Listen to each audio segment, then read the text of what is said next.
Um chamado para a angústia. Por favor, abra a Bíblia de vocês no capítulo 1 de Neemias. Por favor. Neemias, capítulo 1. E, por favor, deixe aberto aí no colo de vocês durante a minha mensagem esta noite.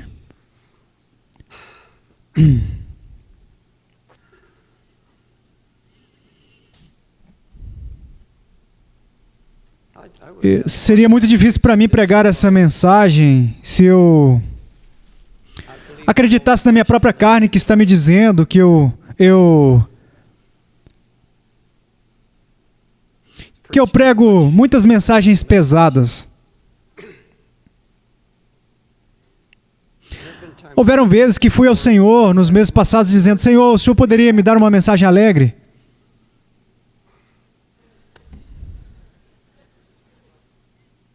Não posso.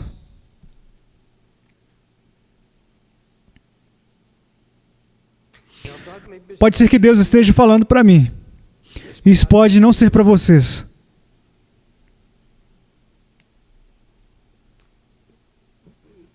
Mas isso é um chamado para a angústia. Senhor, se o Senhor não me ajudar, eu não posso passar por isso. Eu não consigo. Senhor, eu estou muito velho para brincadeiras, tolices. Eu estou cansado de discursos sem significado, que não mudam, nunca mudam as coisas. Senhor, apenas me ajude. Me ajude. Pessoal, eu estou cansado de ouvir sobre avivamento. Eu estou cansado de ouvir sobre despertamentos, bem como sobre derramamentos do Espírito Santo dos últimos dias, e eu tenho ouvido esse discurso há 50 anos. Apenas palavras, sem nenhum significado. Eu estou cansado de ouvir as pessoas dizerem que querem seus amados salvos. Eu estou cansado de ouvir as pessoas dizerem: eu estou preocupado com o meu casamento problemático. Apenas conversa, palavras. Eu não quero mais ouvir sobre o quão imoral a América se tornou, o quão sem Deus é a nossa sociedade, o quão corrupto são os nossos negócios. Eu estou cansado de ouvir sobre o Islã tomando o controle e os cristãos perdendo poder. E como a igreja está morta por causa... Isso também são palavras sem significado. Uma solução seria acabar com as nossas conferências, pois elas não resolvem nada. Como cooperar? Como construir uma igreja maior? Como alcançar o perdido? Como fortalecer o seu povo? Como impactar o mundo nesta era cibernética? E eu olho para todo o cenário religioso atual e tudo o que vejo são invenções de ministérios de homens carnais. Em maior parte sem poder. E não há impacto sobre o mundo. E eu vejo mais o mundo entrando na igreja e impactando a igreja do que a igreja entrando no mundo e impactando o mundo. Eu vejo a música tomando conta da casa de Deus. Eu vejo o entretenimento tomando conta da casa de Deus.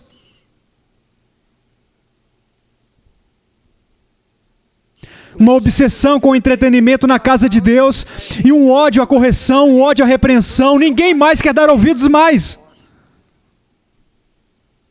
Me diga, quantas igrejas você visitou recentemente?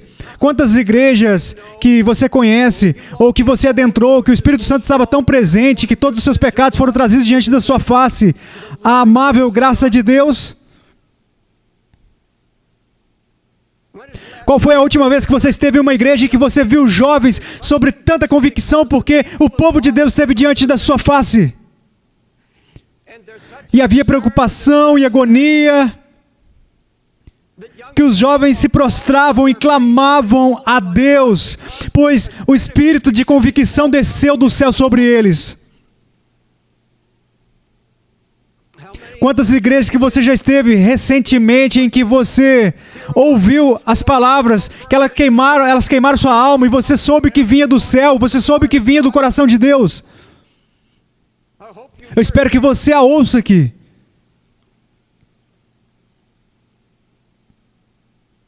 O que aconteceu com a angústia na casa de Deus? Seja o que aconteceu com a angústia no ministério, é uma palavra que você não escuta nessa geração mimada. Você não ouve. A angústia significa extrema dor e sofrimento.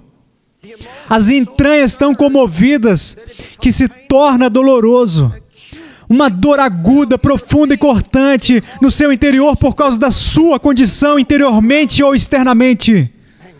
Angústia, profundo sofrimento, profunda tristeza, agonia do coração de Deus.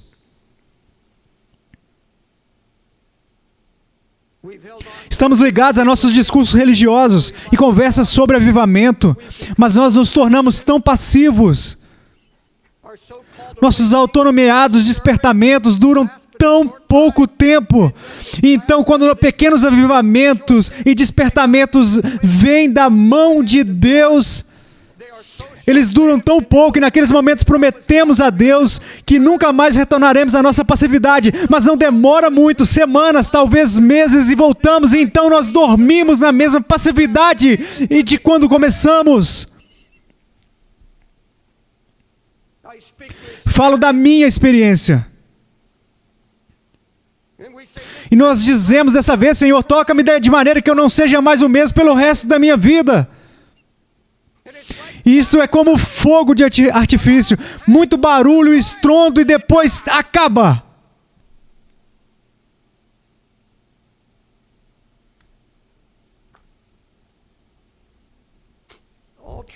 Toda paixão verdadeira é nascida da angústia. Toda paixão verdadeira por Cristo nasce por intermédio do batismo em angústia. Você busca nas Escrituras e descobre que quando Deus intentava recuperar uma situação em ruínas, Ele procurava um homem de oração e o mergulhava nas águas da angústia, para que ele pudesse compartilhar sua angústia.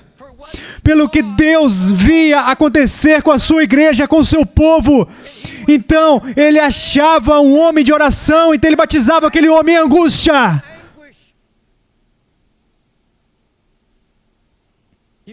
Você encontra isso no livro de Neemias. Jerusalém está em ruínas. Ela era o centro do interesse de Deus na terra naquele momento. Essa cidade santa estava devastada e cheia de iniquidade, casamentos misturados com os incrédulos. Eles estavam escravizando seu próprio povo, fazendo dos pobres escravos.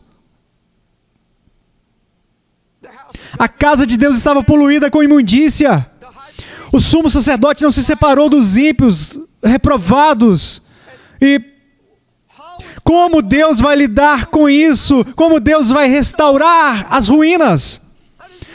O que Ele vai fazer? Como Ele vai fazer isso?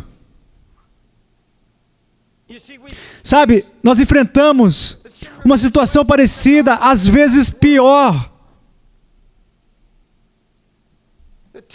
Como Jesus profetizou uma época em que o homem estaria cada vez pior.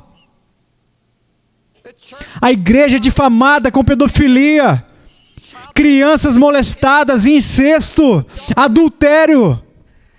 Uma nação imoral, cheia de lixo pornográfico, que o mundo inteiro se envergonha. E agora está acontecendo esses dias um festival de filmes, conforme o New York Times tem um novo filme prestes a lançar nas lojas dos Estados Unidos, com garotos de 13 ou 14 anos praticando todo tipo de sexo com adultos. Está sendo dito nesse festival de filmes que é motivo de orgulho nesse festival o fato de eles não estarem mais apenas abrindo o envelope, mas cruzando os limites. E a América concorda com isso.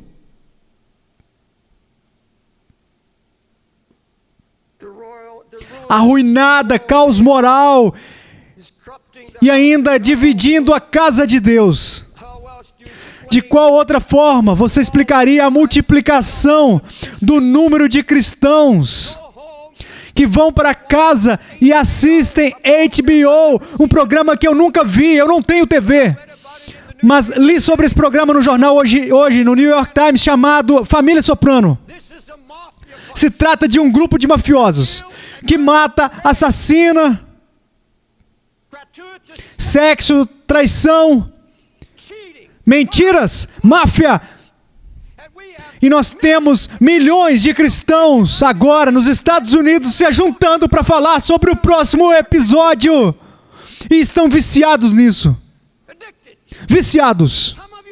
Alguns de vocês me escutando agora, se trata de seu programa favorito. Não riam. Se trata de vida ou morte.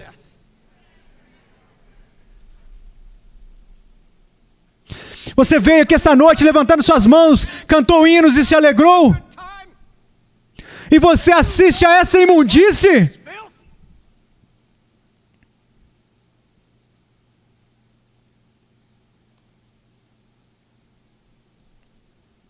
Eu acredito no amor de Deus. Eu tenho pregado sobre misericórdia, graça e o amor da sua aliança. Eu tenho pregado da bondade e do grande sofrimento de Cristo. Mas multidões hoje em dia estão saturadas com suas mensagens de que está tudo ok. Temos pessoas hoje em dia que estão transformando a graça de Deus em lascívia. Nos tornamos como os filhos de Israel, que disse as palavras certas. Mas eis o que Deus disse: eu ouvi as palavras deste povo, que eles te disseram. Em tudo falaram bem, quem dera que eles tivessem tal coração que me temesse e guardasse todos os meus mandamentos todos os dias, para que bem lhes fosse a eles e a seus filhos para sempre. Oh sim, você tem as palavras certas, você canta as canções corretas, mas seu coração não está correto. Neemias, versículo 1 ao 3, as palavras de Neemias, filho de Acalias, no mês de Quisleu, no ano 20º, estando eu na cidade de Suzã, veio Anani, um de meus irmãos, com alguns de Judá. Então lhes perguntei pelos judeus que escaparam e que não foram levados para o exílio e acerca de Jerusalém. Disseram-me os restantes que não foram levados para o exílio e se acham lá na província, estão em grande miséria e desprezo. Os muros de Jerusalém estão derribados e as suas portas queimadas. Tendo eu ouvido essas palavras, eu sentei-me e chorei, e lamentei por alguns dias, e estive jejuando e orando perante o Deus dos céus. Foi a palavra, foi a delegação da cidade de Jerusalém arruinada, a vinda de Neemias, e ele dizia: Jerusalém está arruinada, os muros caíram, há ruínas, grandes ruínas. Sim, são com certeza homens de Deus, bons homens. Eles não tinham ideia de como Deus iria lidar com essa situação, como Ele faria para trazer a recuperação. Não tinham ideia do que Deus faria. Não tinham ideia, vinham de destruição, desespero, não havia esperança. Versículo 4. Tendo eu ouvido essas palavras, sentei-me, chorei e lamentei por alguns dias, estive jejuando e orando perante o Deus dos céus. Perceba, Deus achou um homem de oração, Ele o leva às águas do batismo de angústia. Este homem mergulha em angústia. E no versículo 6, eu oro todo dia e faço confissões pelos pecados dos filhos de Israel, os quais temos cometido contra ti, pois eu e a casa de meu pai temos pecado. Neemias não era um pregador, ele tinha uma profissão, ele era copeiro do rei. Ele estava em uma posição confortável, estava na realeza, ele estava realizado. Ele era um homem de oração. E Deus encontrou um homem que não tinha simplesmente um momento de emoção, não era apenas uma preocupação repentina que depois morria. Você precisa entender, eu quebrantei Eu fui quebrantado, eu chorei, eu estive de luto, eu jejuei. E depois eu comecei a orar dia e noite. Quando eu ouço, eu chorei.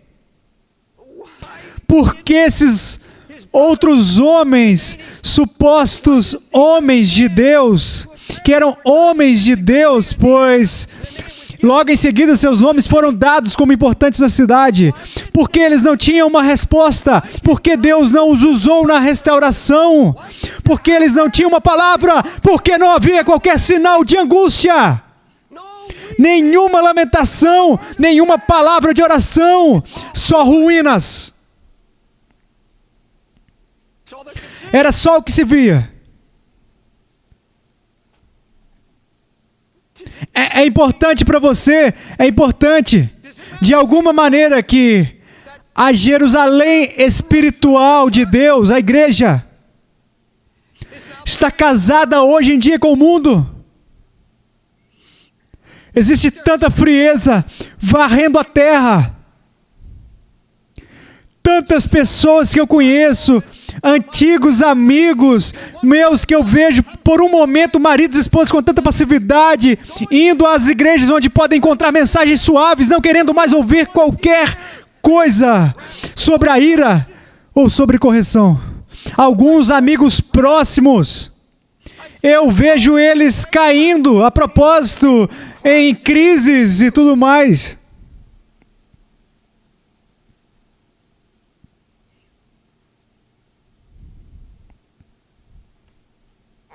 Mais perto que isso, tem importância para você a Jerusalém de nossos corações. Os sinais de ruína que lentamente vêm drenando o poder espiritual e da paixão. Cegos para a mornidão. Cegos para a mistura que entra às escondidas. Perceba que quando chega a cegueira espiritual, poucos a reconhecem. É a última coisa a ser reconhecida por um filho de Deus. Se eu, como pastor, conhecesse você pessoalmente e vigiasse a sua vida, e como um pastor da igreja eu viria a você e diria: eu amo você, mas eu tenho que te dizer a verdade. Você está mudando. Você sabe o que era. Algo do mundo entrou no seu coração. Não sei se foi a TV, eu não sei o que é que mudou você. Eu não vejo quebrantamento, eu não vejo a compaixão que você tinha pelos seus amados, eu não vejo preocupação pelos perdidos da sua família. Você está mudando. Pouco a pouco algo está acontecendo com você. Será que você cairia de joelhos quando a ruína que você nem conhecia foi trazida repentinamente diante de seus olhos? E para falar a verdade, eu agradeço a Deus pela unção no louvor desta noite, pelos louvores de pessoas com coração santos que vivem em comunhão com o Senhor. Mas a questão é, com toda honestidade, muitos entre nós estão mudando. E eles não sabem disso ainda. Você perdeu sua batalha. Perceba, quando você lê o livro de Josué, é quase que totalmente um livro de derrotas, porque eles perderam o coração deles, eles perderam a luta. Isso é o que o diabo quer, retirar a luta de vocês, e eliminá-los, para que vocês não trabalhem em oração mais, não clamem mais diante de Deus, para que vocês se sentem e assistam TV, enquanto a família de vocês vai para o inferno.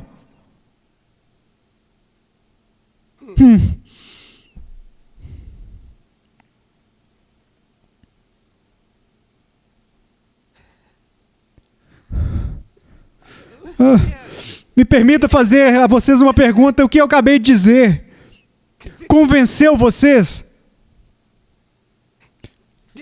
Você deixou essas coisas entrarem uma após a outra? Quando um pastor te diz: ei, eu não sei quem você é, mas o Espírito Santo está falando comigo, você está mudando. Pouco a pouco você está perdendo o amor de Deus, o amor de Cristo. Pouco a pouco essas coisas estão abrindo brechas. Pessoal, por que vocês pensam que o pastor de vocês clama contra a TV? Vocês pensam que é por prazer carnal? Não há prazer algum em alguém dizer: eu ouvi a tua mensagem e joguei minha TV fora. Isso não me dá qualquer prazer, ou dá qualquer prazer a um pastor. Nós fazemos isso porque nós velamos por suas almas. Essas coisas, nunca ouvi dizer que fazem parte do nosso lazer. Essas coisas penetram e de repente a Jerusalém, as muralhas caem. A ruína se estabelece.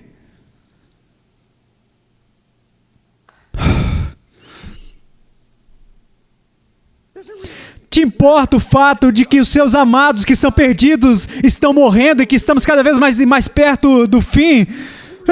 Isso te preocupa pelo menos um pouquinho? Que eles podem morrer e ir para o inferno? Ainda que você ame a Cristo. Onde está a angústia? Onde estão as lágrimas? Onde está o lamento? Onde está o jejum? Muitos de vocês oram em jejum, quebrantam diante do Senhor. Mas eu estou falando do corpo de Jesus Cristo de uma maneira geral. Onde está o levantar na madrugada? Ele diz: dia e noite eu comecei a orar. Onde está a confissão dos seus pecados e dos pecados dos seus filhos diante do Senhor? Pois foi isso que Neemias fez, confessou o pecado dele e de todo o povo a Deus. E ele diz: eu pequei, nós pecamos. Entenda, quando Neemias ouviu sobre a ruína e a destruição, ele nunca perguntou por quê. Por que um Deus santo e justo permitiu que a sua cidade fosse a ruína? Por que tantos dispersaram, tantos mortos e assassinados?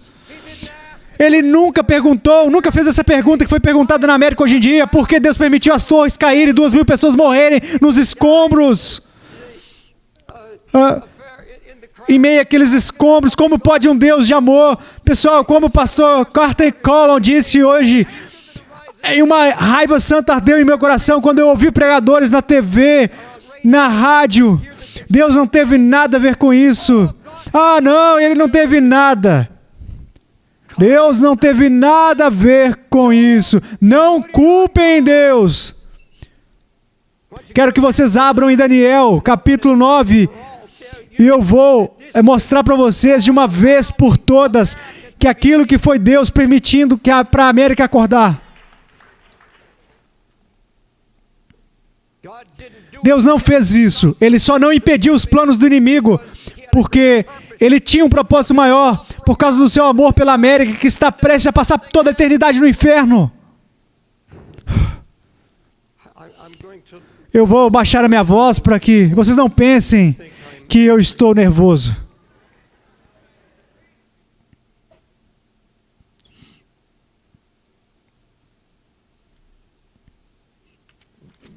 Daniel, capítulo 9, versículo 5.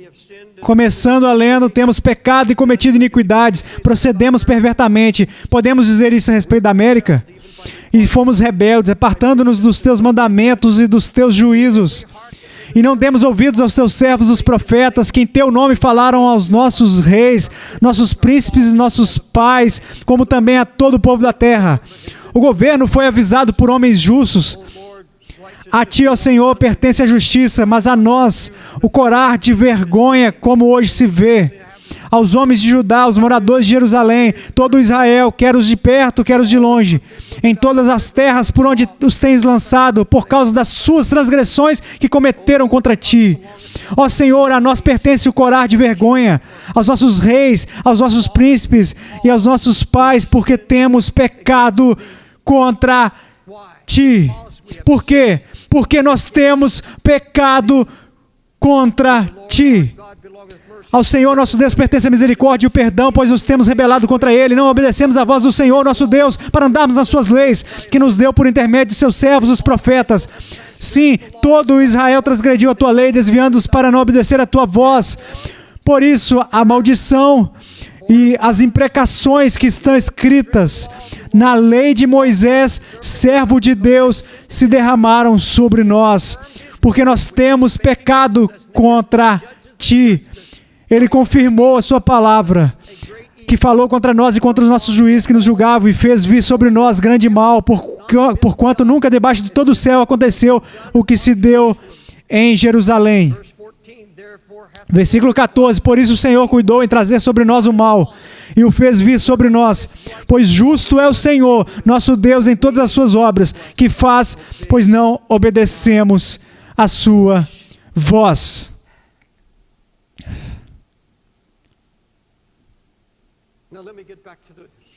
Então, me permite voltar à minha mensagem. Existe uma grande diferença entre agonia e preocupação. Eu vou explicar. Preocupação é algo que você tem muito interesse. Você se interessa em um projeto, ou uma causa, ou uma preocupação, ou uma necessidade. Algo que toma toda a sua atenção e normalmente vem por intermédio de estímulo emocional. Olha, você poderia ouvir, como nós ouvimos na noite passada, sobre o sul da África e todas as centenas de milhares de pessoas morrendo de AIDS e as crianças. Então você ouve algo como que ouvimos da irmã Wilda, que milhares de crianças estão morrendo em Kolkata, Índia. Daí você se sente tocado por tudo isso e fica emocionado e fica muito preocupado. Mas, pessoal, existe uma diferença entre preocupação e angústia. Porque você se liga a uma causa, fica empolgado com ela, monta um projeto, você fala sobre ela, torna a causa conhecida, divulga ela e mantém essa causa, organiza ela. Investe esforço. Mas deixa eu dizer a vocês algo que eu aprendi por todos os anos que eu preguei. Se não for nascido em angústia, se não for nascido pelo Espírito Santo, quando você viu e ouviu sobre a ruína que o levou aos joelhos e te levou a um batismo de angústia, onde você começou a orar e buscar a Deus. Pessoal, essa igreja nasceu da angústia. 6 meses de angústia, lágrimas, de uma cidade caipira pequena na Pensilvânia,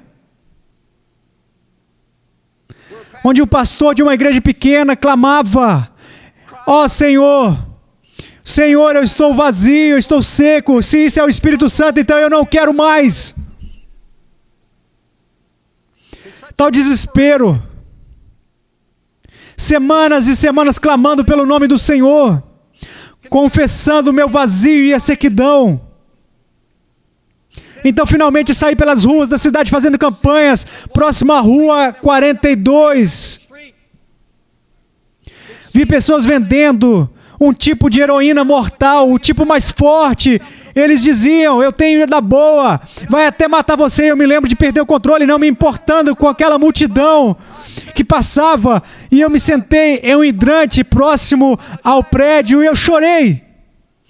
Eu estava em angústia. Eu estava em angústia 4 quadras dali. Eu estava na Broadway, chorando, lamentando e derramando lágrimas. Eu não procurava um ministério. Eu não queria construir uma igreja. Eu estava sentindo a dor de Deus por uma cidade perdida. Era a mesma agonia que eu sentira anos antes, quando nasceu o Ministério Desafio Jovem. E eu nunca tive nenhuma coisa notável de Deus em meus 50 anos que não tenha nascido em angústia. Nunca! Nunca! Caso contrário, é tudo obras da carne. Carne. E pessoal, eu viajei por todo mundo, ouvi a queixa de pastores mortos e vazios, completamente mortos e vazios, alguns tratando suas esposas como animais. E eu ouvia: eu não oro por meses, eu estou há 6 meses sem orar. Eu sei que os sermões não serão suficientes. Eu sei que eles não serão. Eu sei que as revelações não serão suficientes. Alianças não serão, agora eu sei. Oh meu Deus, eu sei. Até eu estar em agonia. Até eu estar em agonia a respeito disso. Estarei simplesmente pregando sermões. Ah, Deus. Pregando sermões. E eu disse, não, é tarde demais, não tenho mais tanto tempo. E todos os nossos projetos, ministérios, tudo o que nós fazemos, onde estão os professores da escola dominical que choram pelas crianças, que eles sabem que não ouvem e que a mensagem estão indo para o inferno?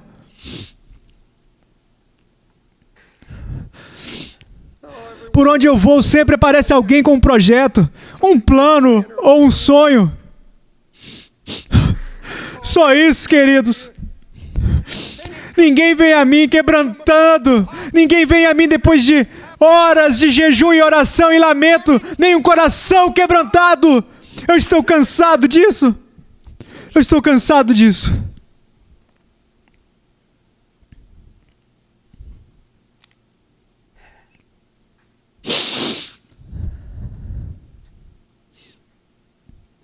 Entenda, uma verdadeira vida de oração começa no lugar da angústia. Um lugar onde decisões vitais são tomadas. Entenda, se você colocar o seu coração para a oração, Deus virá e compartilhará seu coração com você. Ele vai abrir o seu coração. E eu te digo, há dor no seu coração.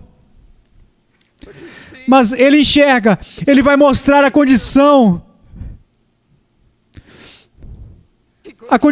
da sua igreja. Ele vai te mostrar a condição do seu próprio coração e Ele vai te fazer uma pergunta. O que isso significa para você? Isso te importa? E esse servo em angústia terá que tomar uma decisão. E todos vocês terão que tomar essa decisão. Eu terei que tomá-la. Ou você se levanta da sua angústia, sai para fora dela, do batismo, em águas de angústia, dizendo, isso é muito para mim. Eu mal posso suportar isso. Eu não quero mais isso. Deus, eu não aguento mais. Apenas quero ser um cristão comum, eu não quero carregar esse peso tão grande. Eu não quero mais lamentar pela minha família, apenas quero levar pela fé. Perceba, você terá que tomar uma decisão. Agora Ele virá e dirá, se você vai carregar meu fardo, se você vai ser um instrumento de restauração, e se você espera que alguém seja um instrumento na sua família, ou para fazer essa obra, você está enganado. Pois enfadei o seu coração, eu te dei o meu coração e eu abri minha angústia a você e te permiti senti-la e compartilhar dela. O que vai levá-los a seus joelhos. Lá Deus te dará uma palavra de direção. Foi isso que aconteceu com Neemias, pois ele saiu literalmente fora das águas da angústia com uma palavra tão clara que ninguém pôde rejeitar. Ele levou sua cidade, uma nação, para os joelhos.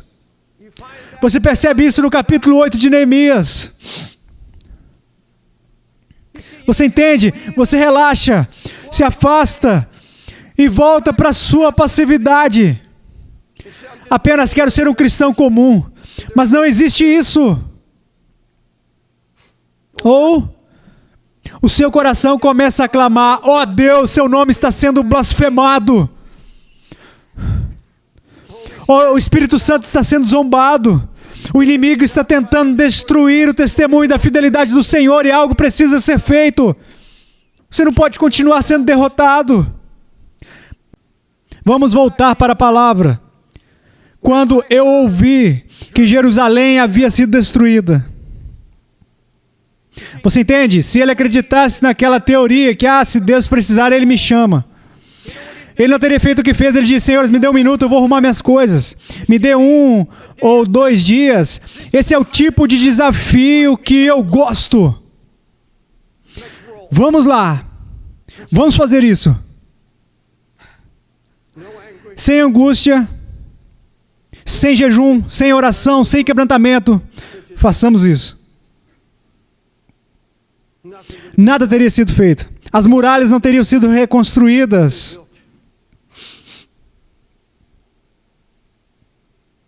Qualquer coisa que você tentar fazer sem esse batismo de angústia não vai ter sucesso e vai cair, não vai funcionar. Ouça o que uma irmã me escreveu a semana passada, irmão David. Eu estou tão faminta pelo Senhor, eu estou tão cansada dos encontros legais, são encontros espirituais fofos. Me disseram em uma conferência para mulheres que haveria grande experiência espiritual, então fui com um grupo de irmãs. Haviam 15 mil mulheres. E eu fiquei aterrorizada. Na primeira noite, quando abriram a conferência com uma comédia. Foi de mal a pior. Levados pelos líderes, não houve sequer uma oração, nenhuma menção de oração. Era uma farsa. Fiquei ainda mais vazia.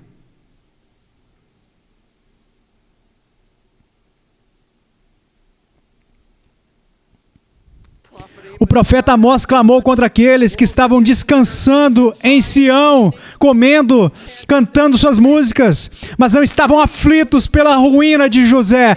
No original hebreu eles não estavam agonizando em oração pela ruína de José, de Israel. Eles não estavam agonizando, não estavam em angústia pela situação de Israel. Comédia, sim, canções alegres, sim, comendo, companheirismo, bons momentos, sim, mas chorando, lamentando, agonizando, jejuando. Não.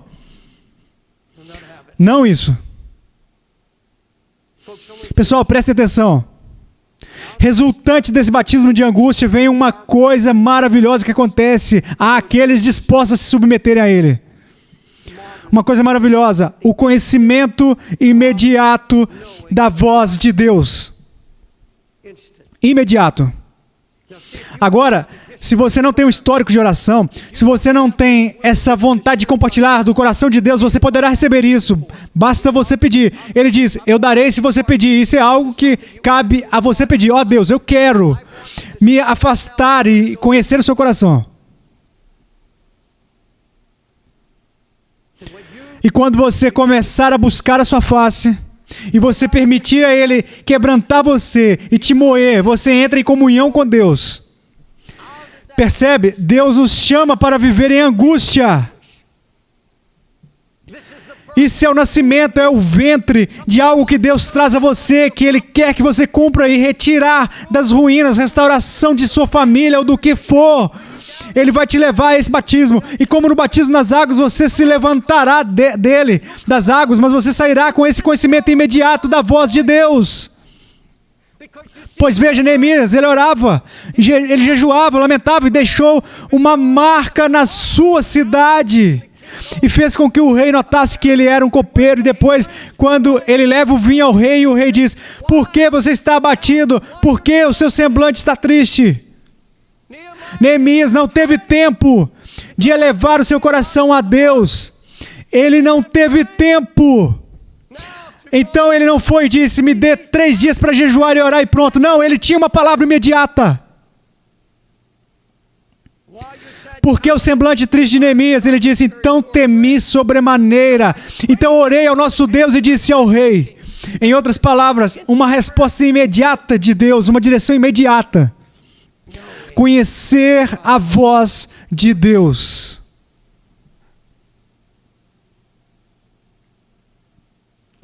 Vai haver tempos em que você não saberá o que fazer.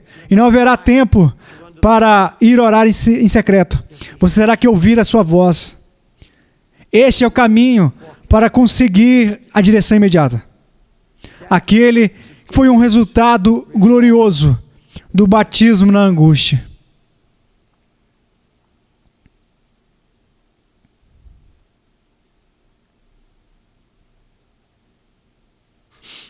O servo que estiver disposto a sentir a dor de Deus é o único servo que tem a autoridade e o direito de apoderar das promessas e alianças de Deus.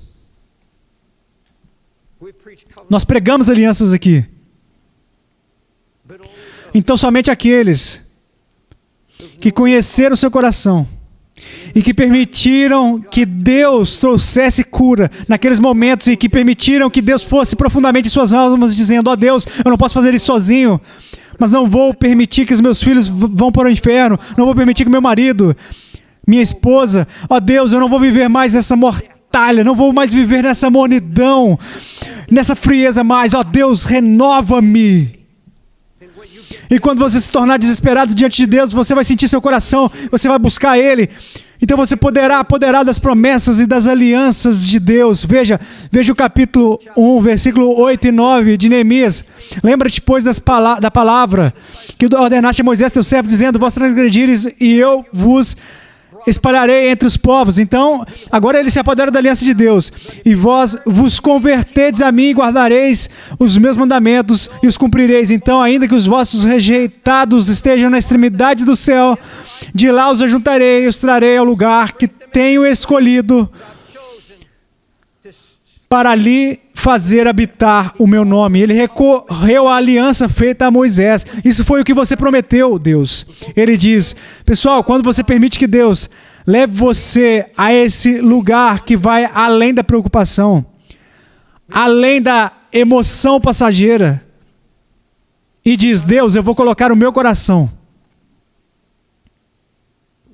Então você tem todo o direito de se apoderar das alianças e das promessas de Deus. Você entende? Já estou terminando. Nós temos uma nação, uma igreja hoje em dia cheia de profissionais em diagnósticos. Qualquer um sabe o que há de errado com a igreja. E estão trazendo estatísticas e resultados que podem dizer quantos ímpios existem na China. Eles trazem resultados e quadros, mas não têm a menor ideia. Em todos esses livros e artigos atuais, você não vai ouvir nada sobre angústia. Lágrimas, quebrantamento, você não vai ouvir sobre isso. Para finalizar, quero perguntar a vocês por que Neemias, de todos os homens de Deus, por toda Israel, por que Deus compartilhou a sua angústia, o seu coração com Neemias? Porque ele era um homem de oração, ele já estava em oração. Quero dizer a vocês algo: eu acredito em destino, eu acredito que Deus me escolheu. Mas Deus pode escolher um homem e cancelar do nada. Neemias poderia ter dito: olha, eu tenho mais influência bem aqui, eu tenho confiança do rei, eu preciso ficar bem aqui. E eu tenho certeza que Deus vai levantar alguém. Contudo, ele disse: ó Deus, este é o meu fardo. Abra seu coração para mim.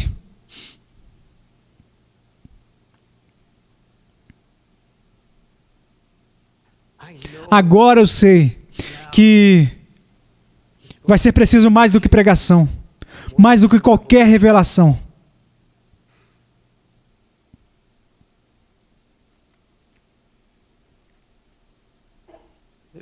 Não vai haver renovo ou avivamento, não vai haver despertar, até que você esteja disposto a deixá-lo trazer quebrantamento novamente.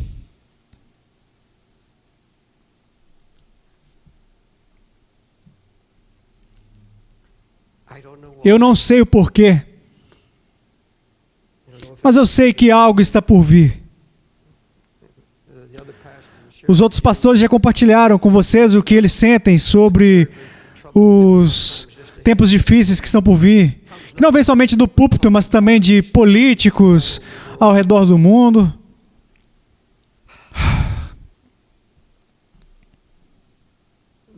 Mas eu preciso dizer que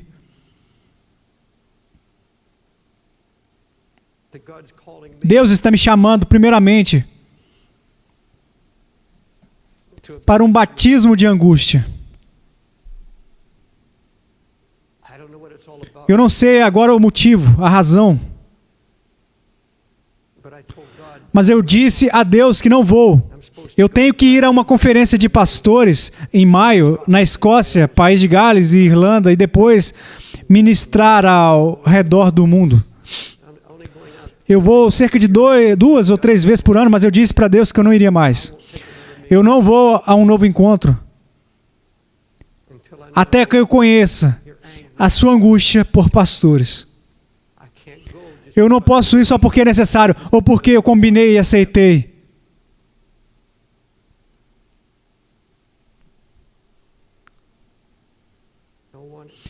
Não, nenhum.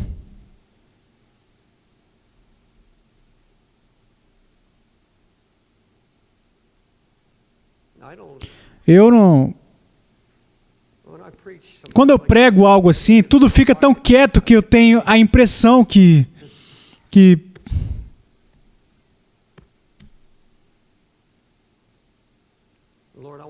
Senhor, eu quero as pessoas felizes.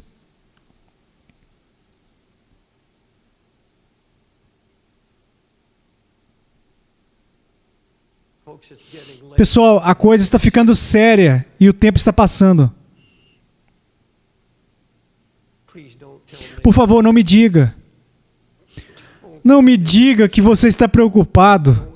Não me diga que você quer seus amados salvos quando você passa horas em frente da TV e da internet. Vamos lá.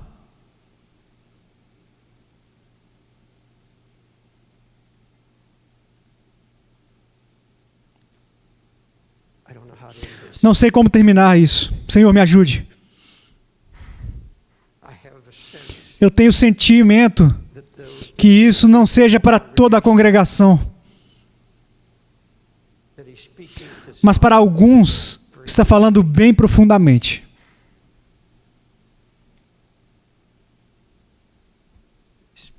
Falando com seu coração como está falando ao meu.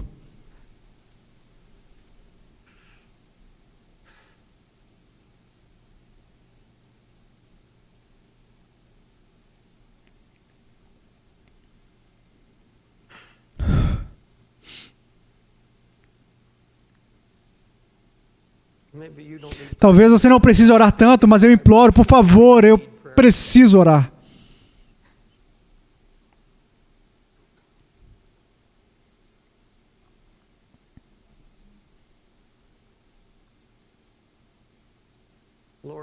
Senhor, eu apenas orarei, não sei mais o que fazer, eu preguei o que o Senhor colocou no meu coração, mas não sei como terminar. O Senhor termina.